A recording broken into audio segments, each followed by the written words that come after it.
Hi everyone, I'm Eric. And I'm Christopher. And we're Grow For Me Gardening. Today we're going to plant up containers on our terrace with proven winners annuals. In the full sun.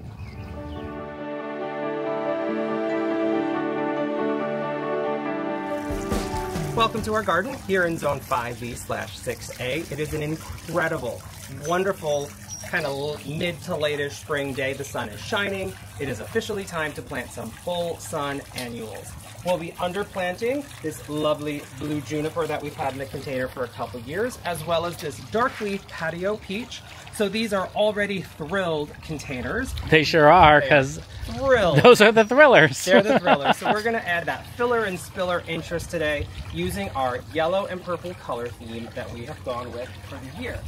We have laid out the plants already. We'll be rotating between 4 separate varieties, all in the purple and yellows. The first one is here. This is Mini Vista Indigo, our favorite.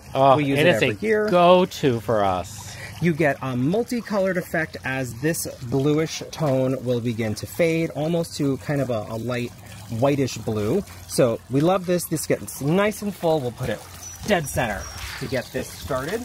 Next on the rotation is the Bright Lights Double Moon Glow Osteospermum, or African Daisy. This is going to give us a little bit more of a height interest that is going to get popped in right next to it. Following that, for a lovely trailer, unfortunately, it really is not loving its life right now. It really needs to get into some soil. This is the Violet Night Lobularia, or Sweet Alyssum.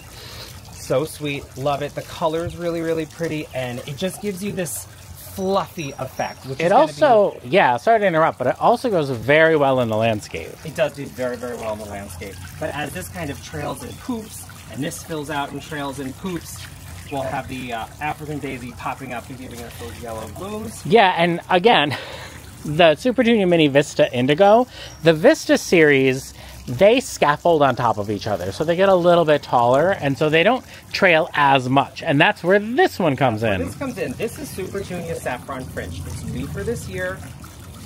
This is my proven winner, I think, of the year. I love this color. It's this beautiful sunshiny yellow with little light areas on the margins. This is going to give us that traditional Super Junior vigor that fills in, gives us a little bit of a trail, gives us a little bit of bright, happy color. And then, if we fill in here, we can see the whole pattern come to life. All the way around. I started in the wrong spot. I think you put them in backwards from what we originally planned, maybe. But that's okay, it's still gonna work. I got it. I started over too far, that's the only problem. This is reality, you know? That. Underneath our bonfire patio peach tree, we are going to add Supervina Sparkling Amethyst. This has like a purple and white and a little bit of yellow in the middle, which I think will tie it in to the other 2 plants we've chosen. So it's going to be a spreading trailing plant that'll be right there. Again, Super Junior Mini Vista Indigo. And when we do a lot of containers in one spot, which is what we do on our terrace, we always have at least one element that repeats from container to container, and that helps visually tie everything together and make it a little less chaotic, especially for people like us who love to get very colorful and have a lot of fun with things. If you have that 1 or 2 annuals that are in every container to tie it together, it really makes it easy on the eyes and looks more cohesive. So Mini Vista Indigo, which is going to be a nice purple that has those 3 various shades over time, and Saffron Finch. So this is our yellow component, and again, it's going to tie in right over there. So these are going to repeat all the way around the tree. I think they might have to be spread out just a little bit more, though. Or should we pack more in? Oh, see, I don't know. We've done it both ways. We've done the super, super full containers. We've done the not so super full containers. You figure the other container has 12 plants in it. This one has 6 plants in it. Do you think we should put a Dark Night Alyssum in there as well, or will that get swallowed by some of these other happy plants? Well, the Dark Night Alyssum will trail more.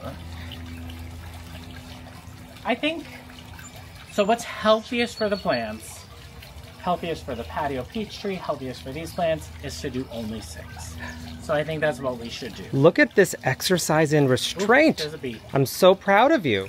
I really enjoy this Moffat Blue Juniper because of its bright, intense blue color, and I think it's a great focal point for this corner of our terrace. And that's one of the reasons that we chose this Mini Vista Indigo Blue color, because that purple and that blue look amazing together. Great combo.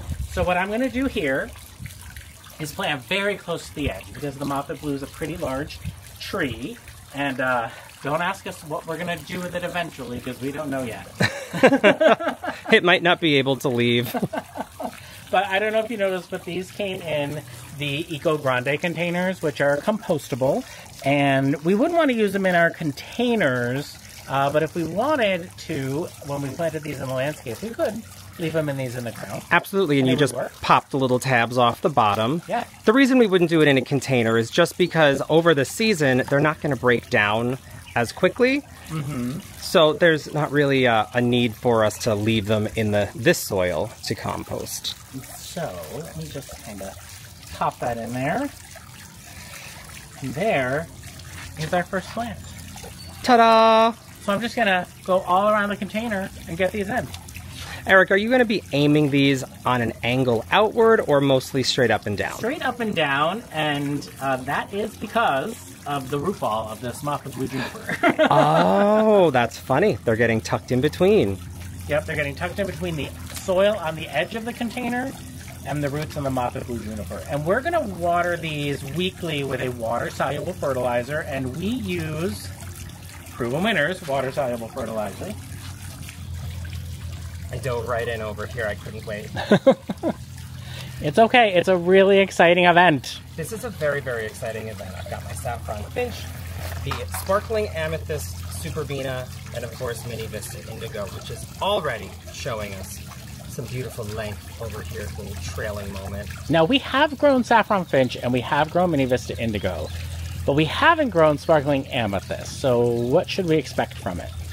This is actually a really nice mid-vigor in the superbenas. You know, sometimes you see whiteout or the violet ice, they get really, really big. This is going to be a little more controlled. It's going to play a little bit nicer with others and not bully out the rest of this container.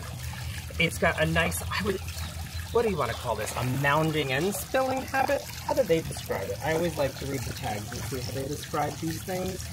They call this mounding trailing. All right. Mounding trailing. It'll mound and it'll trail. Also, can I just point out that I don't often wear rubber gloves in the garden. I did get a bit of a boo-boo that I'm trying to keep on the dry side. Perfect. Yeah, I think with the foliage on this bonfire peach, that's what I love about Mini Vista Indigo, is that it goes with anything. It's the kind of flower that'll go with the reddish purple foliage of another plant. It'll go with the bluish green foliage of another plant. And because it has that variation in color throughout the season, it also goes well with almost any color annual you could think of. It would look great with orange. Oh, this would look really good with orange. It would look great with coral. It looks great with yellow, obviously. And you know what's really in? Like really fun? I actually considered it. Red and purple is a really trendy color pairing in the garden right now, if you can believe it. Yeah, you have to convince me on the red. Yeah, the red and purple. Our garden doesn't really have true red in it too much at all, really, that I can think of a single plant that has true red. But if you like red and tropical colors and you do oranges and reds, Supertunia Mini Vista Indigo will fit right in because it has that nice color intensity. I'm done. You're done. You're much faster than I am at this. It looks really nice. On to the next container. This one's a little bit smaller. I think this one is 18 inches, right, Christopher? It's 30, 24, 20. 20. And these are our Tusco containers. They're actually plastic. We've had them for 3 years now.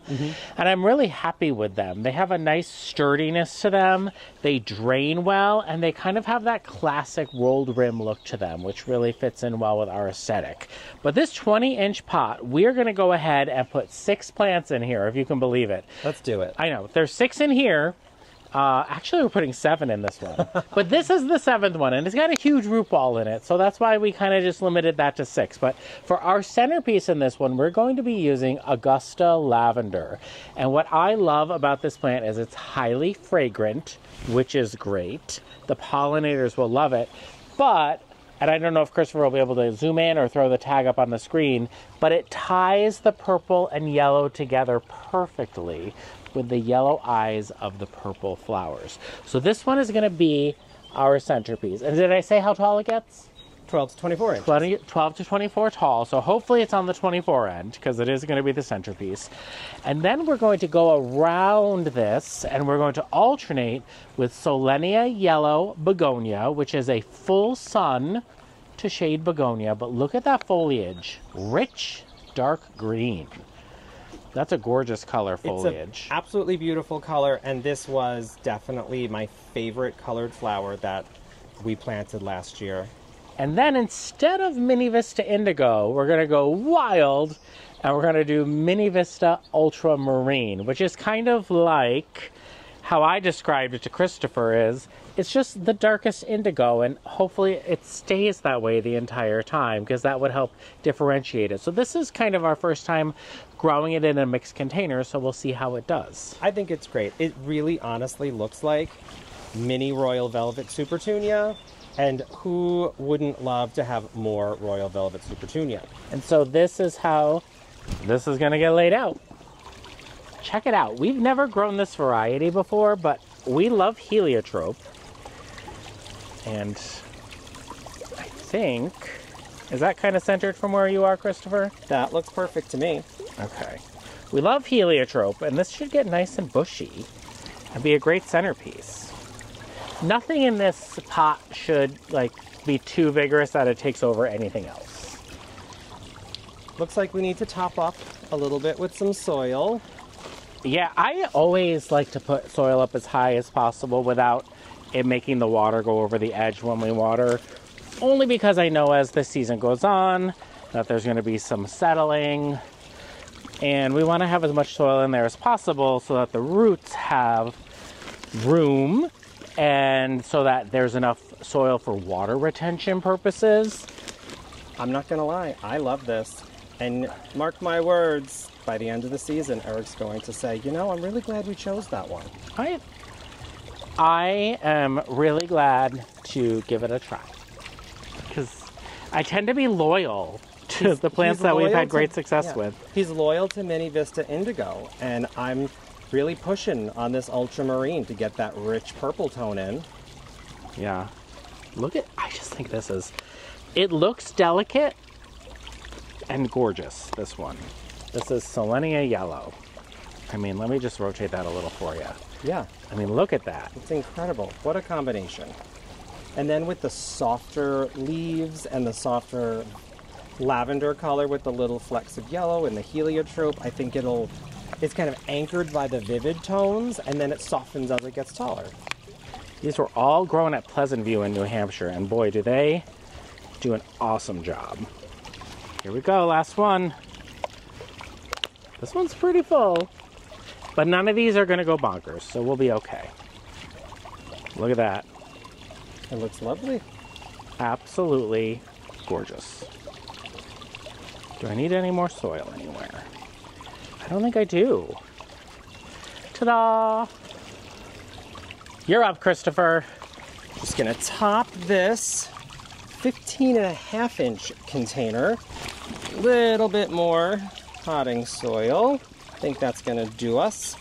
We're not gonna use a thriller in this container because we've already got quite a lot of thrilling going on. So we're just gonna do some spiller filler again on this guy. Repeating all things that are currently in the containers. So we'll have 3 of the Double Moon Glow, African Daisy, Mini Vista Indigo, and then Violet Night Lobularia, which again, the Sweet Alyssum, it smells so good. So we'll just have this little collection of the 5 plants, tuck that in here up against the other containers we have, and that'll be that. I think this purple and yellow theme is going well so far, Eric. I'm happy with it so far. I'm also happy with the plant combinations as far as vigor goes.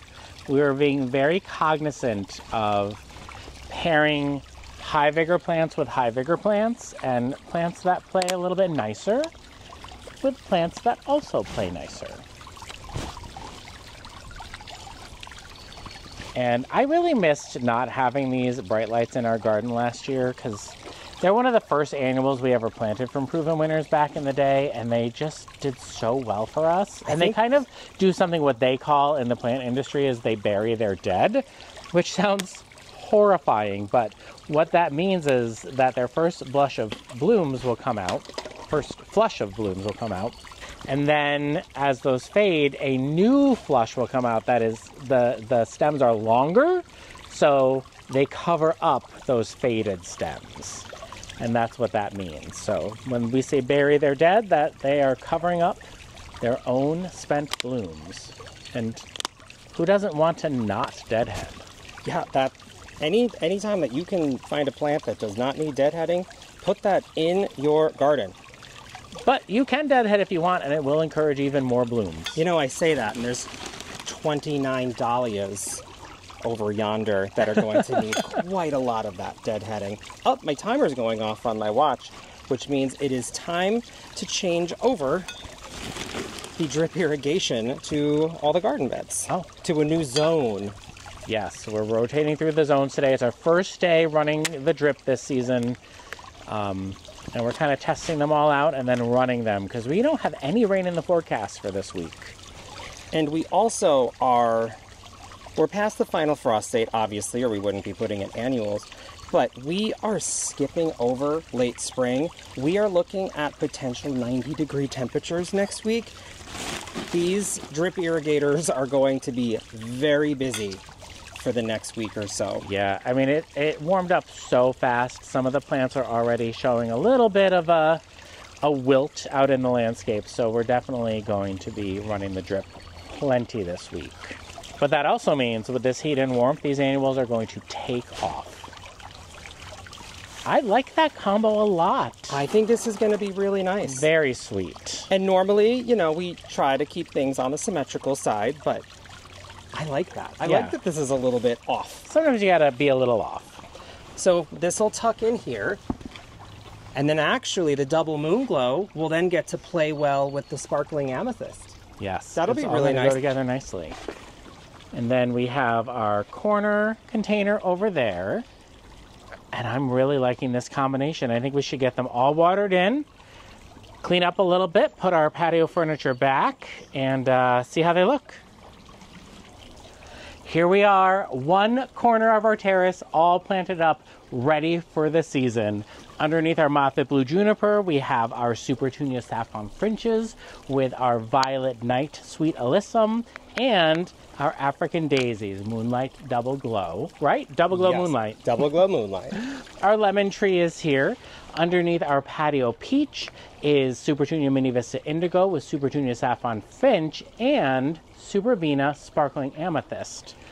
And then it's repeated again and again, but we've added in our Augusta Lavender, Solenia Begonia, and Super Tunia Mini Ultramarine. And I'm really excited with how they came out. We do have a lot more work to do, so make sure that you tune in next time to follow along and see how our containers are coming along this season. Again, I'm Eric. And I'm Christopher. And we're Grow For Me Gardening. Thanks for growing with us.